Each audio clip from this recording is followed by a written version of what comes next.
Hello, and welcome to our podcast, Arizona Opera Behind the Scenes. I'm Cassie Robel, the Director of Education and Community Engagement. And I'm Kathleen Trott, the shop manager for the Marlu, Allan, and Scott Stallard Costume Artisan Workshop.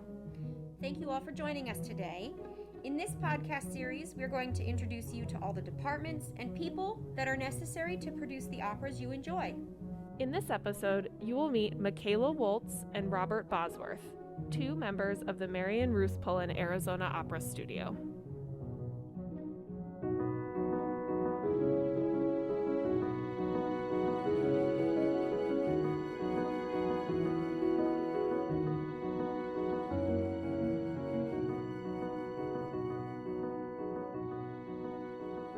Before we begin, if you tuned in last week, we played trivia at the end of the episode. The question that we asked was, of the four following people, who is not a classically trained opera singer? Mike Rowe, Jackie Chan, Dr. Drew, and Joel Grey. And the answer was Joel Grey, surprisingly. We are so excited to be joined today by two of our Marion Roose Pullin Arizona Opera Studio artists. Welcome. Hi, thanks for having us. Hi there. Thanks for being here. We're so excited to have you. We're going to start this episode by getting to know you guys. We have with us Robert, who is a second-year studio artist, and Michaela, who is a first-year studio artist. So let's start. We'll start with Michaela. And can you just give us your title and how long you've been in the studio artist program and what your title means that you do with us at Arizona Opera in the program? Sure. I'm Michaela Wolls. I'm the mezzo-soprano young artist at Arizona Opera, and I started here about a month and a half ago. So yeah, relatively new to Arizona, still adjusting to the dryness and the heat. And yeah, I am, my job is basically, we have monthly concerts at this point in our Reimagined season. I'm performing arias and some scenes eventually. And yeah, during my day-to-day, we do coachings with Chris Cano, the head of music, every week. And Robert's there playing piano for us. And yeah, we also do voice lessons, and I had a fitting this week. You know, little things keeping us busy. Okay, great. So then, Robert, what do you do with us? Because you're not a singer, right? You said you were the pianist. So I'm the pianist here with the studio program, yep. And also things are a bit different. This is my second year in the program, so it is a bit... I don't want to say jarring. It's not jarring, but it's quite different than what last year and a normal season looks like. But as Michaela said, currently a lot of my time is just being in the coachings and playing for the coachings that Chris is leading with each of the studio singers, who are all wonderful, and then playing the concerts that we are live streaming, the Studio Spotlight concerts, one which we did in October and another one that we have coming up in November. And besides that, I'm going to be working on the newly, I guess, reimagined Copper Queen. Will we hear you specifically in the motion picture, or are you just rehearsing?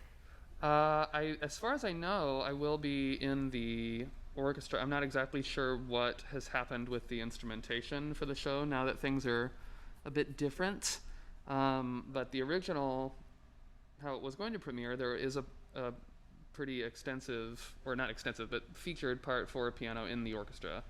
So I imagine that, especially if there are any limitations with whatever might have to happen with orchestrations now due to all of the precautions, I imagine the piano is still going to be in there. Featured, for sure. Just to help fill out stuff. Do you typically, in a normal season, so last year when you were here, did you play in our pit during performances? It depends on the show, of course. Last year, it turned out where I was in the pit quite a bit. What did we do? We started with Shining Brow. I was in the pit for that. Technically, they ran out of room in the pit for me, so I was sitting up underneath the proscenium. I was just going to ask you if this is the show that they stuck you like up and out of the pit, but off to the side. Yeah, so that was my first thing here, was just kind of a whirlwind of that show. I mean, it's a very musically interesting show as well. So adding that to, you know, being new in Arizona, and all of a sudden now you're just kind of like watching the conductor about as far away as people on the stage would, which you're not used to if you're playing in the pit. You know, you're right, depending on the size of the pit, you're usually right there in their face a little bit more. And then last year also I was in the pit for Riders of the Purple Sage, and not for La Boheme, for obvious reasons. What else do we do? Fellow Travelers had a pit piano part, and would have done it in the Strauss that got canceled, unfortunately, because that's unfortunately and fortunately, because that's a bit of an intimidating piano part in the pit, but I was very much looking forward to it because I love that show, and daunting as the part would have been, I would have had a lot of fun with it. So right. Michaela, you were not here last year. What were you doing at this time last year? Were you performing somewhere? I was living in New York, like doing small gigs. I think I was in St. Louis with Opera Theater of St. Louis doing their outreach program, Cinderella. So got to sing a little bit of Rossini, and it was actually my first time singing Rossini, so I'm glad I got to do it on a very small scale. Wow, that's great. It was not the easiest. You have the benefit here of being able to work with the same pianist for a while. Then is that really nice? And then is it like a double-edged sword in that then when you go out, if you have to audition, do you take your pianist with you when you audition?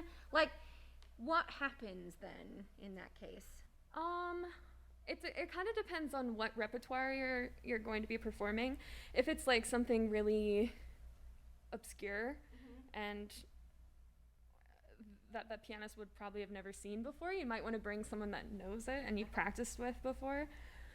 But yeah, it's really nice having like getting to work with Robert like throughout the whole year, and because we kind of like learn to like read each other and like and getting to like I don't have to explain my tempo or explain like different little nuances that I want to like incorporate into my performance. Like it is nice to have access or get to work with like I think that's one of those things that probably actually a lot of people who go to opera don't even think about, the fact that like the person who's on stage also has to deal with all this other stuff.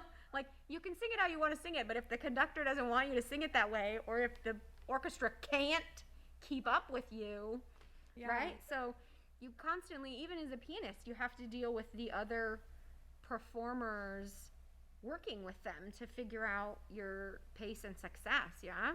Yeah, you definitely are getting a lot of different information from a lot of different people, and there are definitely certain people that you need to like keep happy.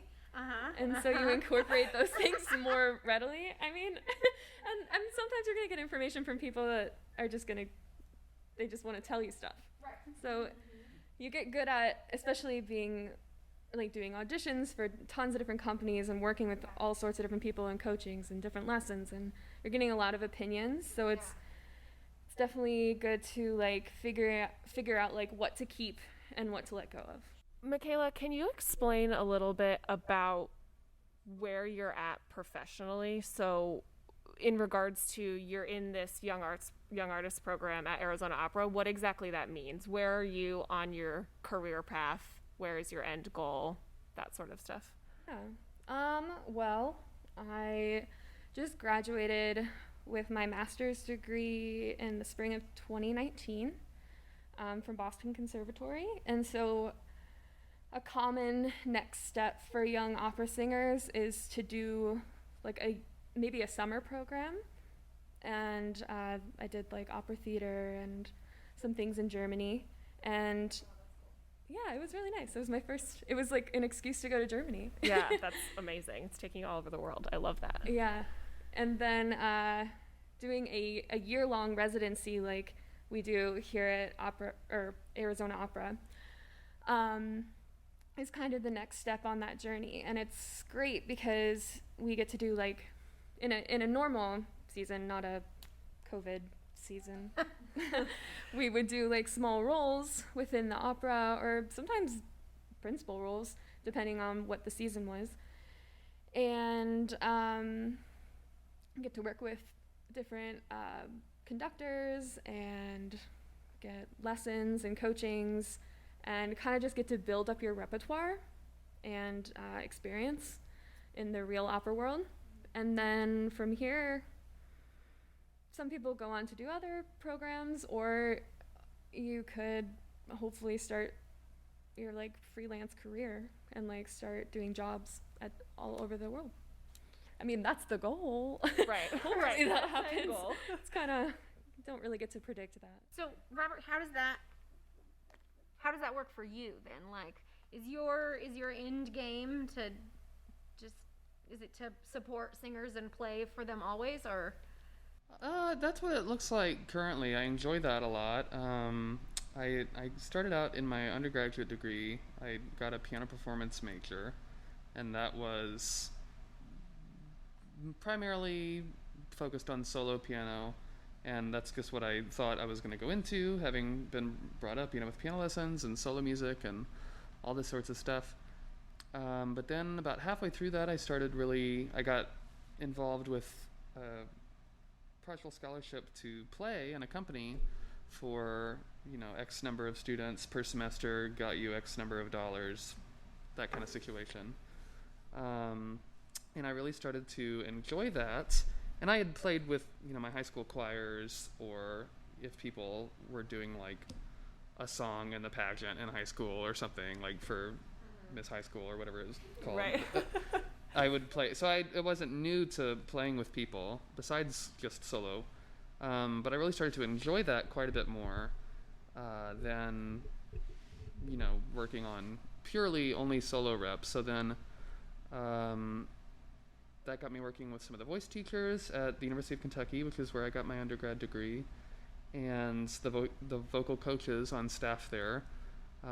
They just started to kind of suggest that I maybe look into some summer programs and think about that as a thing that is a career that you can do, which I'm sure probably registered somewhere in my brain, but I was not really aware to what extent that you could. They don't really in high school like the job fair.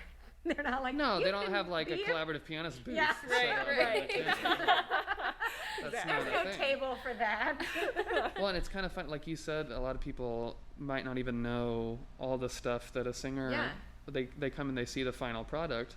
A lot of people probably don't know that, it is either a pianist or a team of pianists who do the majority of the rehearsal until 5 days before that person's sitting there seeing the show is really when the orchestra gets there for the first, a week or a few days before. But depending. they're not there through the entire process, but you Right. need music through the entire process. Yeah. During the rehearsal process, you are essentially acting as the whole orchestra until they come in right at the end. Right. Yes. Yeah. So it can be kind of nuts because it's kind of a mind shift. It's also a different way of thinking about music than a solo pianist would, ideally, in that oftentimes you're playing what they call a reduction, which is basically some editor's interpretation of how do we translate what the orchestra does and make that hopefully somewhat playable and legible to be read on, two staffs for the pianist to read.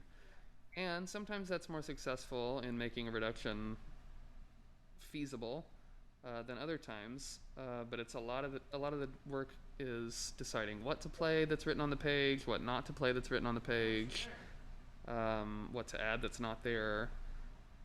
Basically, as long as with a few, it depends on what the conductor wants to hear too. If the conductor specifically wants to hear get the singers used to hearing a French horn solo that comes in at this part that might not be in the reduction, hopefully depending on the piece, if it's a new work, you might not have access to a full score. If it's an older work, you hopefully can at least obtain one long enough to study from it and see,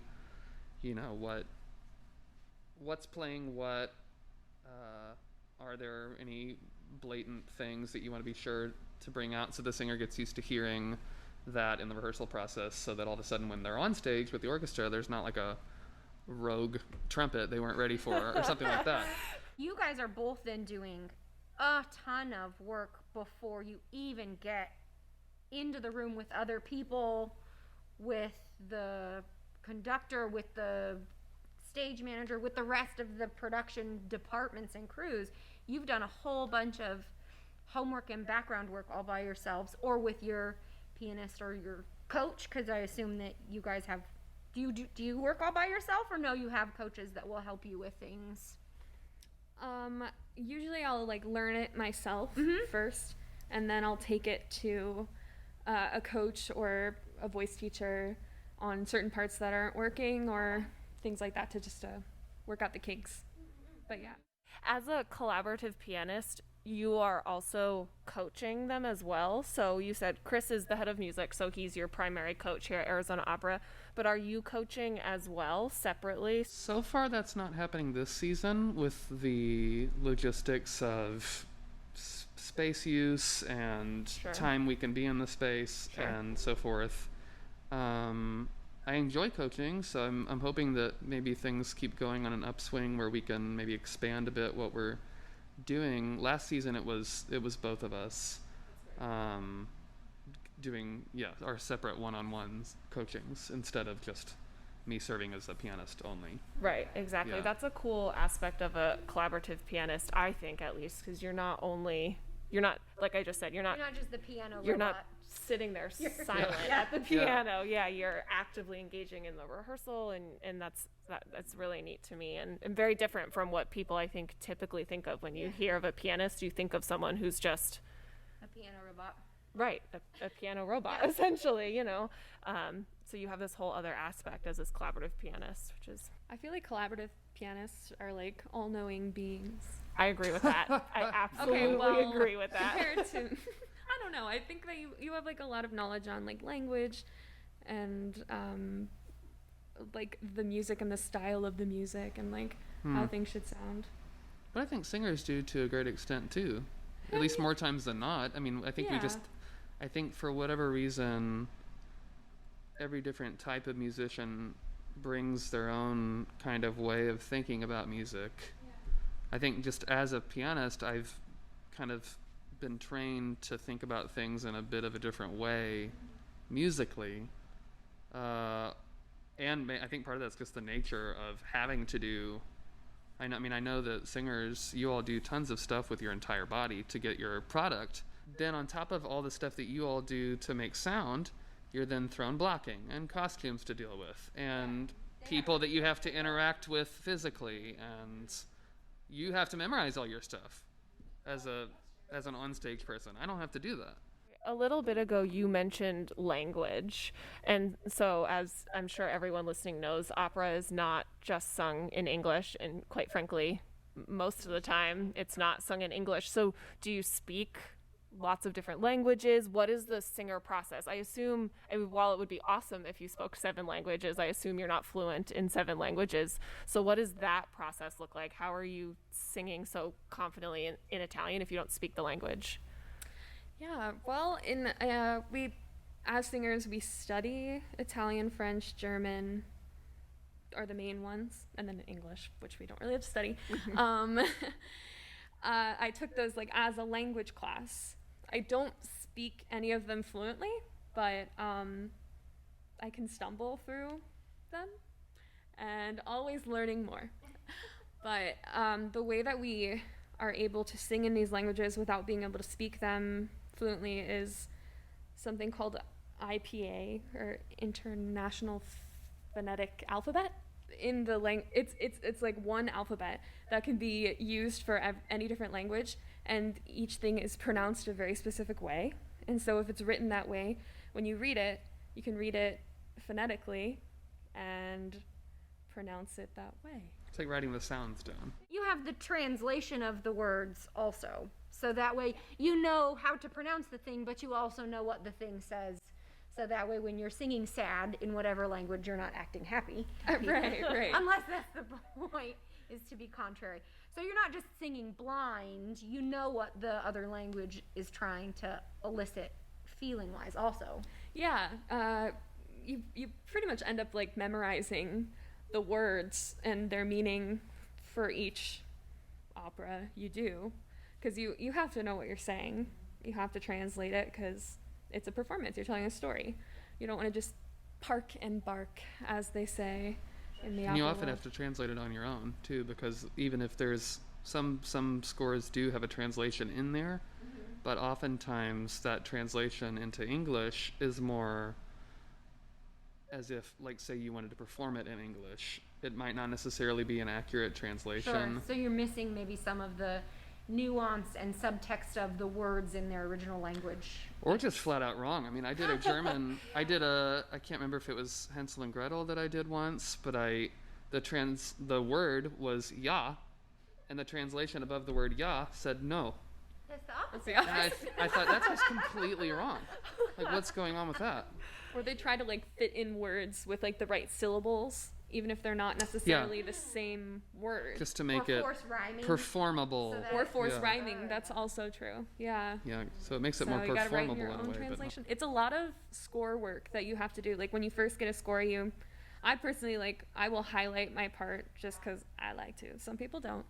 And then I'll write in the translation, and then if it's a language that I'm not as familiar with, I'll write in certain words with the IPA, and then you mark in breaths, and you mark in phrases, and then if you look at a score by the end of an opera, it's gonna look a little messy.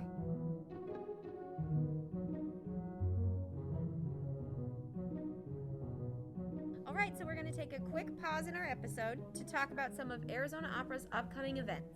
On December 3rd, Arizona Opera will hold our first ever virtual book club meeting at 6 p.m., featuring the book Bel Canto by Anne Patchett. If you're interested in joining our book club, visit our Facebook page and join our private book club Facebook group. You can also sign up on our website, azopera.org. And our next Studio Spotlight series event, we're going to feature 3 of our Marion, Roose, Pullin, Arizona Opera Studio alumni, as well as our new orchestra concertmaster. This will be available to view on Arizona Opera On Demand. Also, the Arizona Opera Costume Shop will be hosting 2 virtual master classes in the month of December. You can purchase a kit and then participate with us while you learn fabric painting and 2-part resin work. We'll have information about how to sign up for that on our website. So be sure to check our calendar at azopera.org, where you can find all of our upcoming events, and make sure you check our channel, Arizona Opera On Demand. Now, let's get back to the episode.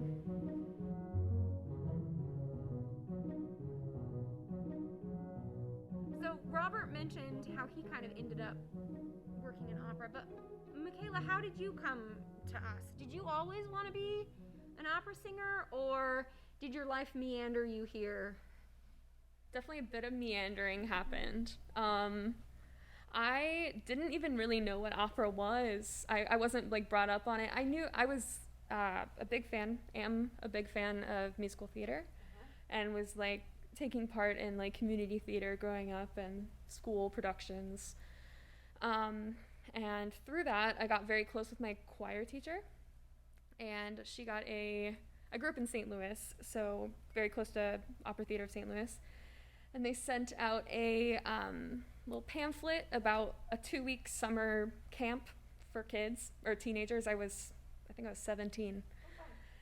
And she actually paid for me to go. And she said, I think this would be really good for you. And I went, and I met my first voice teacher, and she encouraged me to audition for schools and helped me prepare, because I really have to turn in your audition videos and recordings in the fall. So I had about 3 months to figure out how to sing opera.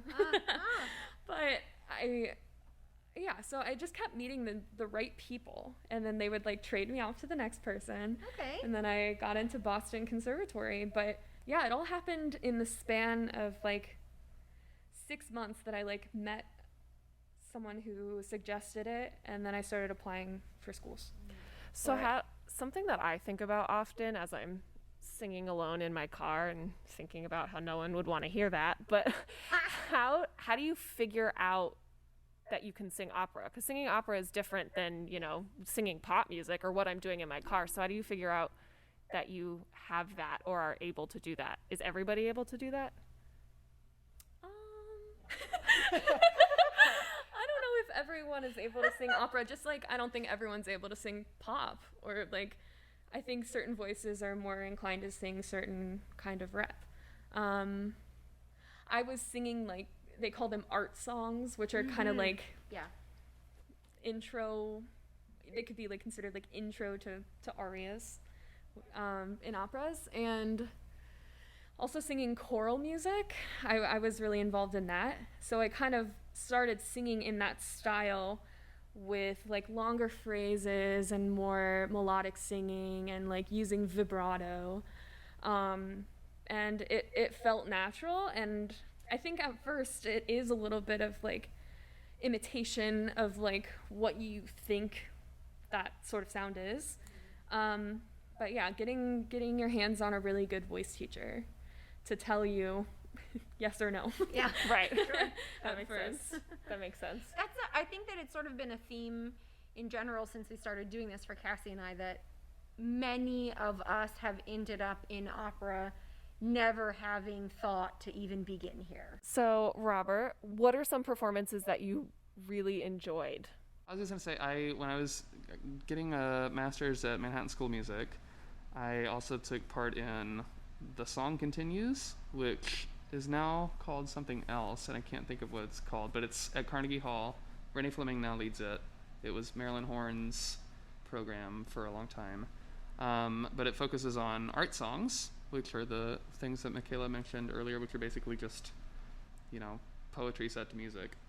And so it wasn't, I didn't get to play in the big hall at Carnegie, but got to do, it was basically a series of master classes led by various guest people, Marilyn Horne being one of them. And I remember just being equally nerve-wracked and just really feel like they went really well, and got to work with some great singers, some whom I knew from school and some who I was paired with just for that. So that was fun. So, Michaela, what is your, what has been the favorite role that you've played, if you can pick one or a couple? Yeah, I think my favorite role I've ever played was Sister Helen Prejean in Dead Man Walking by Jake Heggie when I was at the Boston Conservatory. It was the first time I did like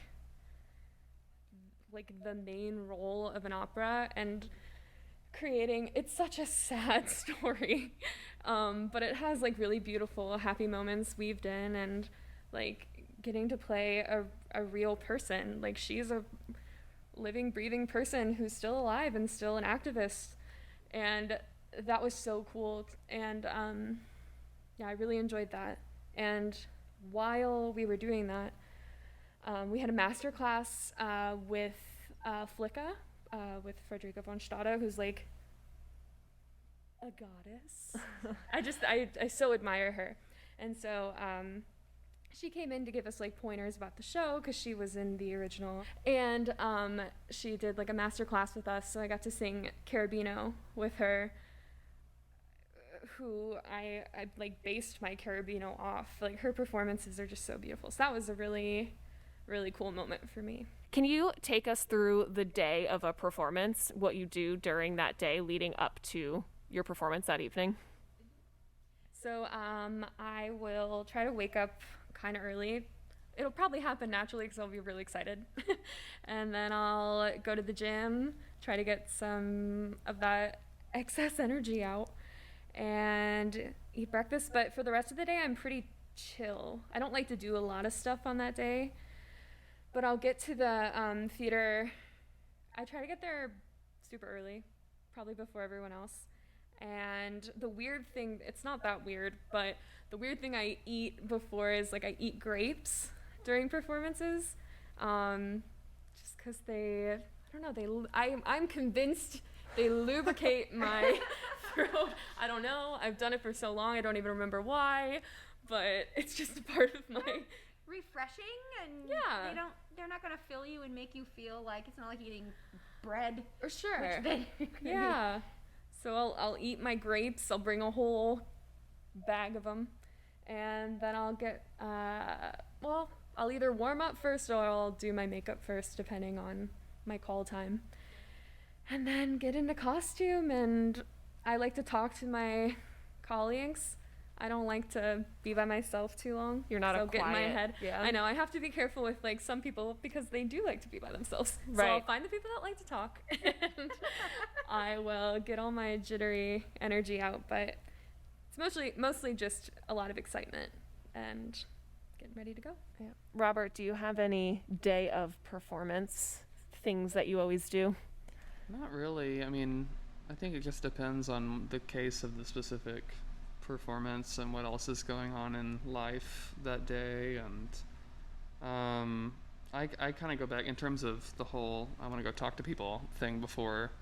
I am very unpredictably polar opposite whether I do or I don't. And I don't, it's not, I don't really I can't identify what it is, but just like some days I'll find that that's very helpful to want to be around people and not really just sitting and waiting. And other days, if we get to a theater and there's performance, other days I will just kind of want to go and be my own little world for a bit. And it also depends on what I'm doing in the performance too. It's not necessarily the case that I'll be performing myself. I'll often just need to go and be at performances. Right. Or if I'm not in the pit, I'm operating the super titles. Right. Which is another thing that people don't really realize sometimes, that's happening in real time and not just a pre-programmed thing. So really, I'm just more case by case. I don't like doing a ton of stuff in the day, but I also don't like just sitting around. I forgot that's something the collaborative pianist does sometimes if you're not in the show, is you actually run the super titles. So the super titles that everyone is reading above the stage, that's translating it, is run by a human in real time, which honestly, if I didn't work for an opera company, I'm not sure that I would know that. Well, why would you? I mean, nobody... Yeah. Right. It seems like something that is programmed, but I'm sure, things happen. Someone skips a line. You got to recognize that, I mean... And it's a weirdly different kind of focus, too. It's almost more exhausting, I find, to do that, because it is so... if you miss a note here or there playing in a recital, which is something that I find is always bound to happen with me because I'm not perfect. I don't know these people who can somehow never miss notes, or you're not a piano robot. Yeah. But it's the moment is gone and you're onto something that's hopefully redeeming from that. But if you check out and maybe there's a fermata or a pause over a rest in the music longer than there has been on a different performance, but you are used to there not being so much time, then you press that right arrow button, and all of a sudden either the punchline of a joke, if it's a comedy, is up there too soon, or if somebody just died off stage, if it's a comedy. No, if it's a tragedy. Or a comedy, I guess. People can die in comedies. Sure. I will say, if you ever do come to a show and there are pre-performance slides like the donors and things, that usually thankfully is on a loop where you don't have to sit up there. You have to get there early to start them, right, a lot of the time, but you can thankfully go away for that half hour. You're not before counting the show every 10 seconds. So that's auto run. You mentioned earlier a lot of opera is not in English, but there seems to be in the last several years an uprise in specifically American operas being written, which I think is great because you want to use opera in a way hopefully it connects with an audience. And if I think a lot of people's qualms about opera is that, oh well, I don't want to have to study the story before I go, and I don't want to have to I don't understand German and I don't know French. And Yeah, I totally agree with you. As someone who didn't grow up with opera, a part of me felt the same way. I don't want to study before I go to the theater, but I think what a lot of people don't realize now is that there are a bunch of operas being written about really relevant topics that are going on in the world and in English. I'm sure in other languages. Yeah, I'm sure in other languages as well. And yeah, I think a lot of people just think of the top 10 heavy hitters, Carmen, Marriage of Figaro, and they don't realize that there's so many others. Or that it's necessarily going to be 8 hours long. I mean, right. Opera, I think it's like 30 or 40 minute Julia Child opera. Right. That's just one woman singing. It's a one woman opera. And I think it's just an episode of one of Julia Child's shows. Yeah. Set to music, and it's an opera. And you're like, oh, that's an opera? Oh, okay, yeah. Maybe I do like opera. Okay, so then we'll do some trivia. What is the length of the shortest opera? 28 minutes. Oh, multiple choice. Okay. Yeah. I was like, the look. I will give you choices. Sorry. Give it to me. The look of panic was like, oh no. Yeah, sorry. Okay. So I'll give you choices. Okay. For this question. What is the length of the shortest opera? 28 minutes, 7 minutes, 4 minutes, or 14 minutes? Are we just shouting out our guesses? Yeah. I want to say 4 minutes, but maybe that's. I'm thinking 14 probably. I was 7. Or 7 7 was a choice. I don't think it's the smallest, but 7 or 14. Yeah, okay, I was I'm gonna go with 7. Can I pick 3 choices? No. I'm picking 7. Okay, great. So we will give you guys the answers next episode. But thank you both so much for chatting with us. We really appreciate you being willing to take the time and your candor and your openness with us. It was fun. Thanks for having us. Awesome. Thank you so much for being here. Thank you. I'm excited to find out the answers. Yes. Thanks everyone for joining us for our 3rd episode of Arizona Opera Behind the Scenes. Join us next month. We're going to sit down with Alice Fredrickson. She's our costume designer for the upcoming Copper Queen film. We'll be releasing a new behind the scenes podcast every month, so make sure you check our website, azopera.org. Follow us where? Facebook, Instagram, and Twitter. And you should join our email list so you can receive notifications about all of our upcoming events that you don't want to miss. Arizona Opera Behind the Scenes is made possible by our lead digital sponsors for the 2021 season, Ron and Kay McDougall. This program is also part of the Arizona Opera Next Gen initiative that encompasses a wide variety of programs that go beyond the opera stage to develop the next generation of opera artists, audiences, and philanthropists. To learn more about the programs that are part of Arizona Opera Next Gen, please visit azopera.org and click Next Gen Initiative. These programs are made possible through the support of Karen Fruin, Roma Witkoff, Jeanette J. Siegel, the Valentine Family Foundation, APS, and Jody Pelusi. This podcast is produced by its hosts with editing and music composition by Sean Mallow.